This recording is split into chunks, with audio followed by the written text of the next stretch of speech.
narrated on authority of Ibn Abbas that the Messenger of Allah, peace and blessings be unto him, was the most generous one, and he was very generous in Ramadan. When Gabriel was meeting him, he was meeting him at every night in Ramadan for studying the Holy Quran with him. The Messenger of Allah, peace and blessings be unto him, was more generous than the running horses in Bukhari. Than the running? Can you say that? Horses. Okay. Was more generous than the running horses. Mm-hmm. This is from Bukhari. Okay. So, yeah, because this has to do with the revelation, because the generosity of the Prophet ﷺ here is linked with the Quran, how Quran affects a person's behavior, affects the person's personality. The Prophet ﷺ in nature was generous, but Ibn Abbas here says his generosity was at the top, beyond limit, when Ramadan comes. When Jibreel came during the months of Ramadan to study the Quran with the Prophet ﷺ.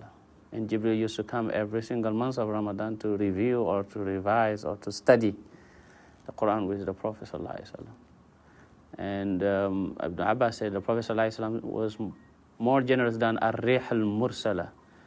And that's why I was asking you to say that again, because there is a narration which says that the Prophet ﷺ was more generous than that strong wind that comes with that heavy rain, meaning he has nothing with him except that he gives it.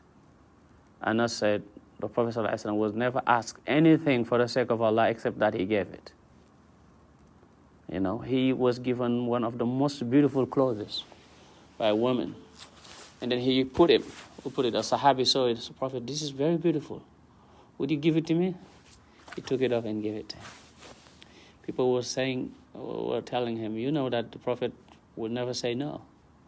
As the poet said, ما قال لقدت إلا في تشهده لولا التشهد كانت لاءه نعم.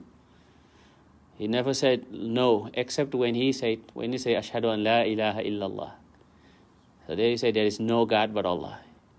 If it was not for that testimony, all his no would be yes.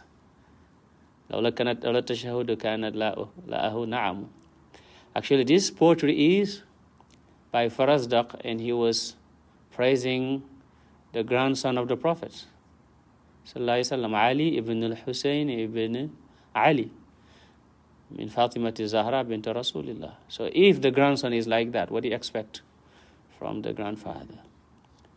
So this describes the generosity of the Prophet, but the relationship of that generosity to the revelation, because this chapter talks about the revelation of the Quran and how Quran affects people.